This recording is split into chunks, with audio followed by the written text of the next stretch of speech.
से कुछ भी लेना देना नहीं है, जबकि वास्तव में इनकी मूवमेंट को आगे बढ़ाने के लिए बीएसपी पूरे जी जान से लगी हुई है, जिसे आगे बढ़ते एवं मजबूत होते हुए देखकर अब पूरे देश में व खासकर यूपी में यहाँ सत्ता एवं विपक्ष की सभी जातिवादी पार्टियां बहुत ज्यादा दुखी व चिंतित भी हैं। और अब पिछले कुछ समय से जब से बीएसपी फिर से मजबूत होनी शुरू हुई है, तो तब से अब यह सभी विरोधी पार्टियां विशेषकर दलित वर्ग से जुड़े अवसरवादी व स्वार्थी किस्म के संगठनों व पार्टियों आदि को विभिन्न स्तर पर इस्तेमाल करके तथा उनके जरिए आए दिन किस्म किस्म के कार्यक्रम आदि करवा के यहाँ दलितों एवं अन्य उपेक्षित वर्गों के लोगों को गुमराह करने में लगी है तथा उनकी ताकत को भी बांटने व कमजोर करने में लगी हुई है, जिनके बहकावे में इन वर्गों के लोगों को बिल्कुल भी नहीं आना है। और इसके लिए अब ये अवसरवादी व स्वार्थी किस्म के बने संगठन एवं पार्टियां यहाँ जातिवादी पार्टियों के हाथों में खेलकर तथा एक सोची समझी रणनीति के तहत बीएसपी के भोले भाले लोगों को अपने इन संगठनों व पार्टियों आदि से जोड़ने के लिए अब अपने कार्यक्रमों में व बैठकों आदि में मान्यवर श्री कांशीराम जी का व मेरा खुद का भी नाम लेकर ये कहते घूम रहे हैं कि हम तो इनके मिशन को ही आगे बढ़ाने में लगे हैं और इसके लिए हम बहन जी का भी काफी सम्मान करते हैं। साथ ही ये भी कहते हैं कि बाबा साहब डॉक्टर भीमराव अम्बेडकर के जिस अधूरे पड़े कारवां को बीएसपी पूरा करने में लगी है, उसके साथ हम भी खड़े हैं। इस किस्म की वो बातें करते हैं लोगों को गुमराह करने के लिए। इस प्रकार से ये सब लिपड़ी चिपड़ी बातें कहकर अब ये अवसरवादी एवं स्वार्थी किस्म के संगठन एवं पार्टियां बीएसपी के लोगों को गुमराह करने में लगी है तथा इस पार्टी को कमजोर करने में लगी हैं। जबकि इस मामले में हमारी पार्टी का ये कहना है कि यदि इनकी इन सब बातों में रत्ती भर भी सच्चाई होती तो तब फिर ये लोग विरोधी पार्टियों के हाथों में खेलकर अपने अनेकों संगठन एवं पार्टियां आदि नहीं बनाते और फिर ये लोग सीधे बीएसपी से ही जुड़कर अपनी बहुजन हिताय व बहुजन सुखाय की पार्टी को ही मजबूत करते। लेकिन ऐसा ना करके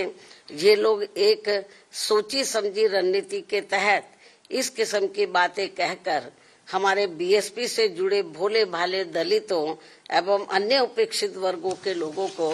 गुमराह करने में लगे हैं। इस किस्म की बातें कहकर बीएसपी को आगे बढ़ने से रोकने में लगे हैं, जिनसे इन वर्गों के लोगों को हमेशा सचेत रहना है ताकि यहाँ जातिवादी पार्टियां इनके जरिए बीएसपी को कमजोर व खत्म करने के अपने इस मकसद में कामयाब ना हो सके। इतना ही नहीं बल्कि अब ये विरोधी पार्टियां इनसे अनेकों और भी हथकंडे इस्तेमाल करवा सकती हैं ताकि फिर देश में बीएसपी का अस्तित्व ही ना के बराबर रह जाए। इसके साथ ही अब तो ये जातिवादी पार्टियां अपने राजनीतिक लाभ के लिए इन स्वार्थी व अवसरवादी संगठनों एवं पार्टियों को जिंदा रखने के लिए चुनाव में अपने बोर्ड भी ट्रांसफर करा के इनके अब एक आधी एमपी व एमएलए भी जितवा कर भेज रही है। इतना ही नहीं बल्कि ईवीएम में भी धांधली करा के अब बीएसपी के उम्मीदवारों को जीतने भी नहीं दे रही हैं ताकि दलित एवं अन्य उपेक्षित वर्गों के लोगों का बीएसपी से मोह भंग हो जाए। हालांकि ईवीएम में धांधली को लेकर अब विपक्ष की पार्टियां भी काफी कुछ बोल रही हैं। ऐसे में अब हमारी पार्टी सहित अधिकांश विपक्ष की पार्टियां भी यही चाहती हैं कि देश में सभी छोटे बड़े चुनाव पूर्व की तरह ही बैलेट पेपर के जरिए होने चाहिए, जो वर्तमान सरकार के रहते तो संभव नहीं हो सकता। लेकिन उम्मीद है कि सत्ता परिवर्तन होने के बाद ये सब संभव हो जाए। इसलिए ऐसी संभावना के चलते अभी अपनी पार्टी के लोगों को भी कतई निराश नहीं होना है, बल्कि इनको अपनी पार्टी को हर स्तर पर मजबूत बनाते रहना बहुत जरूरी है, क्योंकि देश में वर्तमान में चल रहे राजनीतिक हालातों में ये ईवीएम वाला सिस्टम कभी भी बदल सकता है और फिर यहाँ बैलेट पेपर से ही देश में हर चुनाव होंगे और ऐसा हो जाने पर फिर बीएसपी के भी अच्छे दिन पुनः वापस लौट आएंगे। इस उम्मीद के साथ ही पार्टी के लोगों को यहाँ जातिवादी पार्टियों के इशारों पर बने ऐसे सभी अवसरवादी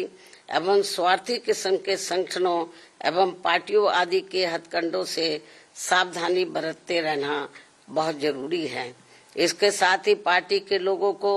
अपनी एकमात्र हितैषी पार्टी बीएसपी के जनाधार को बढ़ाने की तरफ भी इन्हें विशेष ध्यान देना है, ताकि फिर अपनी ये पार्टी खासकर